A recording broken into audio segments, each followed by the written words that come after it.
आता थालापती विजय म्हटलं की डायरेक्ट आपल्याला थेरी आठवतो, पण काहीच दिवसापूर्वी अभिनेता थालापती विजय याने आपल्या फिल्म इंडस्ट्रीला रामराम ठोकत तमिलगाव वेत्री कजगम या राजकीय पक्षाची स्थापना करण्याची घोषणा केली होती. पण बहुतेक याची सुरुवात काही नीट झालेली दिसत नाही, कारण तामिळनाडूतील करूर येथे त्याच्या पक्षाच्या रॅलीत झालेल्या चेंगराचेंगरीमुळे 36 जणांचा मृत्यू झाला आहे आणि जवळपास 16 महिला आणि 8 मुलांचा यात समावेश आहे, असे तामिळनाडूचे आरोग्य मंत्री एम.एस. सुब्रमण्यम यांनी सांगितलं आहे. तसंच या अपघातात अजून 60हून अधिक लोक जखमी आहेत अशी माहिती मिळत आहे. पण या चेंगराचेंगरीचं कारण एक लहान मुलगी आहे असं पुढे येत आहे. आता ते कसं काय सांगतो. नमस्कार, मी संकेत आणि सुरू करूयात आपल्या या व्हिडिओला. टीव्हीके प्रमुख विजय यांनी शनिवारी करूर येथे एक रॅली आयोजित केली होती. या कार्यक्रमासाठी विजय दुपारी 12 वाजता करूरला पोहोचणार होते, परंतु त्यांना किमान 6 तास उशीर झाला. खरं तर विजयच्या या रॅलीमध्ये 10,000 लोकांची परवानगी होती, पण विजयची क्रेज पाहता लोकांची गर्दी हळूहळू वाढत जात होती.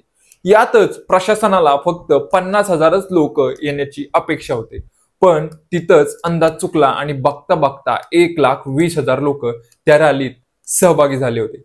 अशातच विजय रॅलीमध्ये बोलत असताना अचानक गर्दी अनियंत्रित झाली आणि चेंगराचेंगरीला सुरुवात झाली. मोठ्या संख्येने लोक उपस्थित असल्याने उष्णता वाढत होती.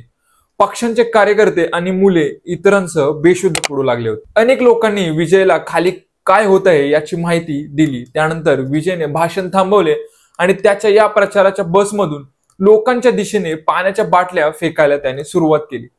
पण यातच विजयचे भाषण सुरू असताना 9 वर्षाची एक मुलगी बेपत्ता झाल्याचं कळलं. ही गोष्ट वाऱ्यासारखी विजयपर्यंत पोहोचवण्यात आली. त्यानंतर विजयने प्रचाराच्या बसवरून पोलीस आणि त्याचे कार्यकर्त्यांना मुलीला शोधण्याचे आवाहन केले. त्यामुळे अजूनच चेंगराचेंगरीसारखी परिस्थिती निर्माण झाली आणि गर्दीत अडकलेल्या लोकांना श्वास घेण्यात त्रास सुरू झाला. अनेक लोक, कार्यकर्ते बेशुद्ध पडू लागले होते. परिस्थिती बिघडत चालली होती. हे पाहता विजयने आपले भाषण थांबवले आणि जमावाला शांततेचे आव्हान दिले आणि त्यानंतर तो तिथून निघून गेला. प्रचंड गर्दीमुळे रुग्णवाहिका देखील रुग्णालयात पोहोचण्यास अडचणी आल्या होत्या. जखमींना जवळच्या रुग्णालयात नेण्यात जवळपास उशीरच झाला होता. तामिळनाडूचे मुख्यमंत्री स्टॅलिन यांनी अपघाती मृत्युमुखी पडलेल्या कुटुंबियांना प्रत्येकी 10 लाख रुपयाची भरपाई जाहीर केली होती, तर जखमींना 1 लाख रुपयाची मदत त्यांनी जाहीर केली. यानंतर अभिनेता विजयला त्रिची विमानतळावर पाहिलं गेलं, जिथून तो विमानाने परत जात होता. पण या सर्व अपघाताने आत्ताच घडलेल्या चिन्नस्वामी स्टेडियमच्या चेंगराचेंगरीची घटना पुन्हा जिवंत केली आहे.